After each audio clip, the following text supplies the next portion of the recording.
Hello and welcome back to another episode of This Day, Not Year, the podcast where I, Adam, take a look back at some of the interesting events from the dates, not year, of the week ahead. A sort of to the past historical retrospective. Get it? Yeah, don't worry. You'll pick it up as we go, but in the meantime, sit back, relax, and get ready for some interesting facts to bore your office workmates with, as on this episode we learn what a thrust device is, what to do if your eyes ever freeze shut, who committed those dastardly deeds, in what sequel dogs fly, and much, much more along the way. Now, before we get to this story, a personal anecdote from my childhood. Although I didn't grow up in the golden age of comic book gag toys, the 90s were still full of goofy gadgets. One I remember fondly was the electric shock pen, a chunky-looking pen sans nib that, when a hapless victim would press the pen's thrust device, as I've learned, a clicky pen's button is called, from pens.com, a thrust device. It would send out a small shock to the person holding it. A harmless enough prank, I thought. Except one day I'd accidentally left it on the kitchen table, and my dad, on a phone call, needed to write a number down. He grabbed the first pen he could find. Some shocking language indeed. But where is this Monday, January 20th going? Well, on this day in 1949, the director of the Federal Bureau of Intelligence, or FBI, J. Edgar Hoover, gifted the 21-year-old actress Shirley Temple with a tear gas fountain pen. Despite the 33-year age gap, Hoover and Temple had been close friends for many years. Anecdotally, the pair had met thanks to the darker side of celebrity status. Death threats, kidnapping attempts, extortion, etc. All cases kept out of the public eye for fear of copycat attempts, although these were reported through to the FBI. Shirley became such a frequent caller that she was even on a first-name basis with the FBI, and maybe a little more with Hoover. As Shirley once stated, "My role models were Amelia Earhart and Eleanor Roosevelt, and my major crush was J. Edgar Hoover." Although it was never made public knowledge if she used the pen, she certainly had enough reason to carry one. An early attempt on her life saw a crowd member draw a gun on her as she was performing. And another instance had a Predator movie executive, what's changed, flash the young Shirley. Fortunately, in the first case, the FBI had been contacted, as the lady with the gun had raised red flags prior to taking her seat. And with the flasher, Shirley couldn't help but laugh at him, which deflated the situation. Shirley wasn't the only one with a tear gas pen either. As early as the 1920s, it was a product anyone could purchase. An old advertisement reading, "An innocent-appearing fountain pen containing a charge of tear gas, which makes it a most effective weapon, has been perfected for the use of cashiers, bank tellers, and others likely to be objects of robbery. The release trigger is shaped like the conventional ink-filling lever, and in appearance the weapon cannot be distinguished from an ordinary writing tool." Which brings me back to my anecdote at the start. Although I can't find any stories of such throughout their existence, there must have been someone who, assuming it was just an ordinary pen, accidentally gassed themselves with one. Supposedly, a lot of these tear gas pens had to be pulled from the market, as with very little modification they were able of not only firing out the tear gas, but could also fit live ammunitions and fire bullets as well. Now, as per tradition, a song. What to use? What to use? Secret Agent Man? No, wrong gender. On the Good Ship Lollipop? No, too saccharine. Ah, got it. Classical Gas by Mason Williams. Moving on to Tuesday, January 21st. and today we find ourselves on yet another B-52 bomber. The year is 1968, 2 years since the Palomares incident from last episode, and this won't be the last parallel between that story. Both bombers were part of Operation Chrome Dome, an attempt to have thermonuclear weapon-ready planes on constant flights around areas close to the Soviet Union. Today we are high above the Thule Air Base in Greenland, a country that was strictly opposed to nuclear weapons, something written into the law with their 1957 nuclear free zone policy. Yet, here they were, high above the ground, for now. Of the 7-member crew aboard the B-52, the one we have to concern ourselves with is the mandatory third pilot, Major Alfred DiMario. These Chrome Dome flights were long, cold and uncomfortable, so prior to takeoff, DiMario stuffed 3 foam cushions under a seat in the aft section of the lower deck. He paused, thought, and then added a 4th cushion for good measure. Unfortunately, these very, very flammable cushions now blocked the heating vent that was also under the seat. For 6 hours the cushions had been getting hotter and hotter as the pilots opened more vents to combat the creeping cold in the cabin, which is when, perhaps in an attempt to help warm the crew, the cushions combusted into a nice warming fire. Smoke filled the cabin, blinding the crew from reading their instruments.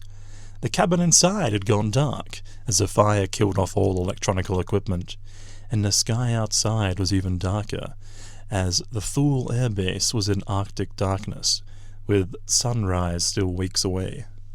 An emergency landing was out of the question. The crew had to ditch. 6 of the 7 made it away safely, but the last, co-pilot Leonid Svitenko, was the only one without an ejector seat and had to make his own way out. Unfortunately, during the attempt, he suffered a fatal head injury and didn't make it. The plane, a flaming star in the night sky, fell back to Earth and exploded. Much like Palomares, the safety features of the 4 1.1 megaton B-28Fi thermonuclear bombs prevented them from landing with a big nuclear boom. But the boom they did produce was still enough to crack open and spread the radioactive innards all over the crash site. A crash site that was some 12 kilometers from the Thule Air Base and spread over hundreds of meters of sea ice. Ice that would eventually melt away and spread the radiation further. The cleanup was on a clock. So, enter Project Crested Ice, informally known as Dr. Freezelove to those involved. No peaceful Spanish towns with sandy beaches were present for this cleanup crew, but before they could even begin the dangerous operation of collecting, containing, and shipping away the contaminated ice and debris, they had to get to the site. This was achieved by the help of Inuits and sled dogs. The Inuit were instrumental in aiding the cleanup effort, allowing for fast transport to the site, helping in construction of igloos to get the crew out of the -40, that's both Fahrenheit and Celsius degree weather, and offering helpful tips. One such tip was what to do if your eyes become frozen shut in the harsh conditions, which, for those playing along from home, the answer is to cup your hands over your face and exhale, warming and melting away the ice and freeing your eyes. Useful. So, for the next 8 months, the cleanup continued. Operation Crested Ice officially ended September 13, 1968, and during that time had collected 550,000 US gallons of contaminated material and had cost an estimated $9.4 million. Perhaps the most unique expense from that $9.4 million was the need to purchase 3 polar bear skins to replace traditional pants that Inuit had worn and were contaminated during the cleanup. There are probably a number of fitting songs that pair with the Thule Air Base incident, but with Palomares as a starter and Thule as a main course, I feel the most fitting song in this case is History Repeating by the Propellerheads featuring Shirley Bassey. Bombs will continue until the Consolidated Edison Company is brought to justice for their dastardly acts against me. I've exhausted all other means. I intend, with bombs, to cause others to cry out for justice for me. I will make the Con Edison sorry. Yes, they will regret their dastardly deeds. I can strike back, even from my grave, for the dastardly acts against me. These are excerpts from just a few of the letters that the Mad Bomber sent to New York police and newspapers during his bombing spree between 1940 and 1957 in New York. As it was on this day, January 22nd, 1957, when the police finally apprehended the Mad Bomber. His identity had been discovered by a clerk for the company the bomber had frequently targeted in both bombings and writings, Consolidated Edison. But before we get to his arrest, let's take a quick look back at his near two-decade reign. The first bomb was placed at a Consolidated Edison power plant in Manhattan in 1940. A short length of brass full of gunpowder and a striker, and a note beside it that read, "Con Edison crooks, this is for you. Signed, F.P." While the bomb was live, it never exploded. Perhaps an intentional act to allow for the message to be discovered. A second bomb, similar to the first, was discovered a year later, 5 blocks away from a Consolidated Edison building, with speculation at the time that the bomber was spooked and ditched the bomb before arming and planting it. It was shortly after the second bomb's discovery that America entered World War II, and police received contact from the bomber again. "I will make no more bomb units for the duration of the war. My patriotic feelings made me decide this. Later, I will bring the Con Edison to justice. They will pay for their dastardly deeds." Signed, F.P. So, the war went on, and soon people forgot about F.P., the Mad Bomber, until 1951, when the bombings started up again. Now the bombs were targeting far more public areas, theatres, subways, even Grand Central Station. But despite 22 of his planted 33 bombs exploding over the years, no one was directly killed by one. In fact, the only death during the whole investigation was at the hands of the police, when a suspect died of a heart attack during questioning. With resources stretched thin, and the bomb squad needing to take every threat from the Mad Bomber seriously, police turned to a new method to catch him: profiling, using a psychiatrist to examine the evidence and create a portrait of the bomber. This portrait painted quite a picture of him. Male, between 40 to 50 years old, Slavic, a former or present employee of Consolidated Edison, neat and meticulous, and that when caught he would be wearing a double-breasted suit. This profile was printed in papers towards the end of 1956, which brings us back to the Consolidated Edison clerk, searching through old employee records. Employee records Consolidated Edison claimed had been destroyed, the police only finding out they still existed a week before his arrest, and they were still in legal negotiation up until January 22nd to have them released. Although they didn't take this tip seriously, they still had to investigate. So, the 53-year-old George Metesky answered the door in his pajamas to 4 police officers and 1 search warrant. After asking for a handwriting sample, Metesky told the officers, "I know why you fellows are here. You think I'm the Mad Bomber." More than enough evidence was collected, and when asked to change to come down to the police station, Metesky reappeared, wearing a double-breasted suit. It transpired that George had worked for Consolidated Edison, but in 1931 suffered an injury when a boiler gassed him, knocking him down, leaving him disabled and with tuberculosis. He was paid out 26 weeks of sick pay and let go from Consolidated Edison, with his application for workers' compensation being denied 3 times. This started an anger that simmered away in George, leading him to his bombing spree against the company that ruined his life and then denied him compensation. George was charged with 47 charges of attempted murder, but eventually declared legally insane and didn't stand trial. When asked why he had signed all of his letters FP when his initials were GM, he replied that it stood for fair play. Now, unfortunately, we've already used Let's All Make a Bomb as last week's song, which puts us in a bit of a pickle as it would have been a great choice. So instead, let's go with a Billy Joel classic that's just as fitting, Angry Young Man. It's January 23rd, and on this day in 1909, you're out at sea aboard the luxury liner RMS Republic. It's just after 4 in the morning. Fog surrounds the ship, when suddenly a foghorn blares from somewhere off the port side. It's much too late to evade, and both ships collide. Some are killed instantly, but the ship is now taking on water. Everyone is at risk. Fortunately, after some assembly, you have a working radio and can call for help. What 3-letter distress signal do you send out? Really? SOS? Well, you may have just doomed everyone aboard. Instead, let me tell you what the actual signalman did in this exact scenario. To quote Jack Binns, signalman for the RMS Republic, "It was still dark and foggy. The air was biting cold. I put on as many clothes as I could find, bundled an overcoat around me, and began sending out CQD, which at the time was a distress call." Yes, CQD was the call of the day, at least for ships using the Marconi radio.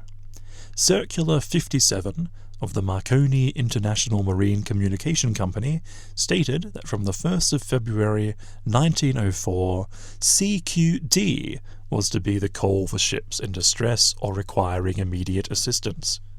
The CQ part of this call was devised from landline operators, who used this code to signal attention to all operators down a telegraph line.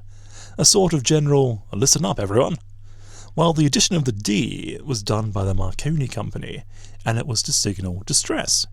D for distress. So the full CQD was sort of a "listen up everyone, help me" call to everyone within range. Or, in Morse code, as it would have been transmitted, dash dot dash dot, dash dash dot dash, dash dot dot. Got that? Probably not. It's apparent now why the simpler to remember and repeat dot dot dot dash dash dash dot dot dot of SOS eventually won out over CQD, but it didn't do so right away. While people may tell you SOS stands for Save Our Souls or Save Our Ship, those are both backronyms, acronyms created after the fact, whereas the Morse code sequence was simply chosen for its ease of use and distinctive notes, dot dot dot dash dash dash dot dot dot. First starting as a German distress signal in 1905, it was introduced in 1906 in an International Radio Telegraph Convention and was to go into effect in 1908. It's worth noting too that Morse code, much like sign language, wasn't a universal language. In American Morse code at the time, the number 5 was represented by 3 dashes, so an SOS would be S5S to an American receiving it. Even with SOS now established in 1908 as a standard, we still see ships, like the RMS Republic, using CQD. Perhaps the most famous example of this happened in 1912. While travelling the North Atlantic Ocean at night, this ship, speeding through the fog, suddenly struck something in the water. Over 300 feet of the ship's hull had suffered damage, and water was quickly rushing in at the worst damaged areas. To the disbelief of all, their unsinkable ship wasn't living up to that moniker. The ship's wireless operator, Jack Phillips, began sending out CQD. In one, he sent, "Come at once, we have struck a berg. It's a CQD, old man." The junior operator, Harold Bride, even joked to Phillips, "Send SOS, it's the new call, and it may be your last chance to send it." The final call out of the signal room that day was CQD, this is Titanic. CQD, this is... With the story going, someone had snuck up on Phillips in an attempt to steal his lifebelt before he could send out the last Titanic. After a struggle between the would-be thief, Phillips, and bride, the later two took off, leaving the former splayed out on the floor as the water slowly rose. While Harold Bride made it out alive, Jack Phillips wasn't as lucky. Although it could be said that his staying at the radio as long as he did was crucial in organising the rescue effort as effectively as it had been. Now, I'm sure you can easily guess at what song pairs with this story. Message in a Bottle by The Police. Friday! And on this day, in January 24th, 1922, US patent number 1,404,539 was issued to Danish immigrant Christian Kent Nelson. The patent was for, well, see if you can tell from the wording of the patent itself. The present invention relates to confectionery and has for its object the production of a commercially practical coated brick of ice cream, or the like. It is the primary object of the invention to provide a frozen, dainty, compromising a form, retaining block, or brick of ice cream, or the like, also to provide an encasement, therefore facilitates its ready handling. Figured it out? No. Well, how about I tell you the eureka moment that led to this invention? Christian Nelson, school teacher and candy store owner, was in his store one day when a customer, a young boy, was having some difficulty deciding what he wanted. Ice cream or chocolate? Ice cream or chocolate? Ultimately, history doesn't remember what choice the boy made, but it was that question that led Nelson down an old El Paso route by asking, why don't we have both?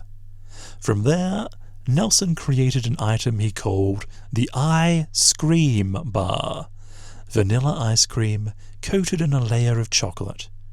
Partnering with a local chocolatier, Russell C. Stover, to get the chocolate just right, and after a suggestion from Russell's wife, Clara, on a name change of the ice cream bar, the Eskimo Pie was born. A 1980s Australian advertisement for the Eskimo Pie spends 30 seconds proudly claiming, "There's nothing like it, nothing like an Eskimo pie." Only, that's not quite true, is it? Ice cream coated in a layer of chocolate? Walk down any frozen food aisle of a supermarket and you'll find quite a few things just like it. This was something the Patent Office took note of too in 1928, invalidating the original patent as it was so broad as to cover any form of dairy confectionery covered in chocolate. But this didn't matter to Nelson, as by then he had already sold manufacturing rights to the Eskimo Pie around the world, and they were selling an estimated 1 million bars a day. In 1924, Nelson sold the company itself to United States Foil Company, the company that produced the foil wrapping for the bars, and he stayed on as part of the USFC until he retired in 1961. Fast forward to the 2020s, and many companies were starting to realize that hurtful and harmful stereotypes on brand identities may not be acceptable, and so change was in the air. For Eskimo Pie, it was now Edie's Pie in America, named after candy maker Joseph Edie, while Australia saw it change to Polar Pie. The only song I can possibly recommend for this story is I Scream, You Scream, We All Scream for Ice Cream by Harry Reese's Syncopators. Harry Reese's Syncopators? Look it up. On this day, January 25th, but not this year, the movie 101 Dalmatians came out. In 1961. Produced by Walt Disney, the animated film follows the life of two Dalmatian dogs, Pongo and Padisha, who set off to rescue their pup-napped children from the clutches of the evil Cruella de Vil, before they are turned into a fur coat.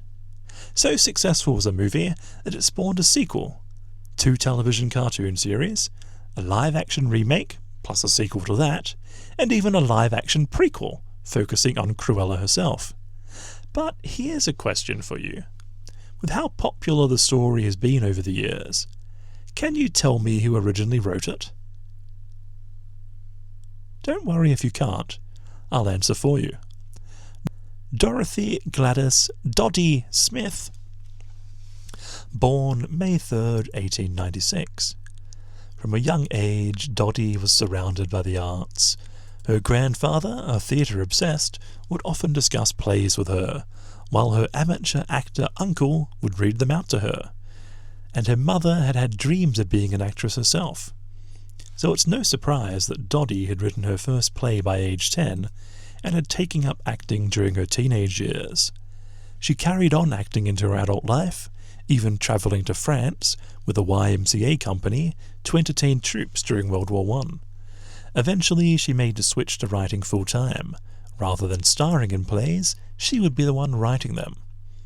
Over her life, she would go on to write 11 plays, first having to submit works with a male pseudonym for them to find approval, but eventually gaining success and recognition with her own name.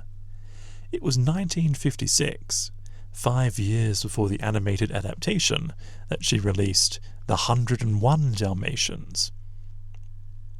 Although the works had some differences between them, the stories were largely identical. The same could not be said for the book sequel. If I were to tell you the 1967 follow-up to The 101 Dalmatians, called The Starlight Barking, featured assassination attempts on Cruella de Vil, dogs learning to fly, dogs learning to use long-range telepathy, a worldwide sleeping sickness, threats of a coming nuclear war, and finally a god-like dog being descending from the stars, the dog star, Sirius specifically, were all plot points, would you believe me? It sounds absurd, but this is the very loose plot to the sequel. If only Disney had the nerve to release a sequel we all deserve.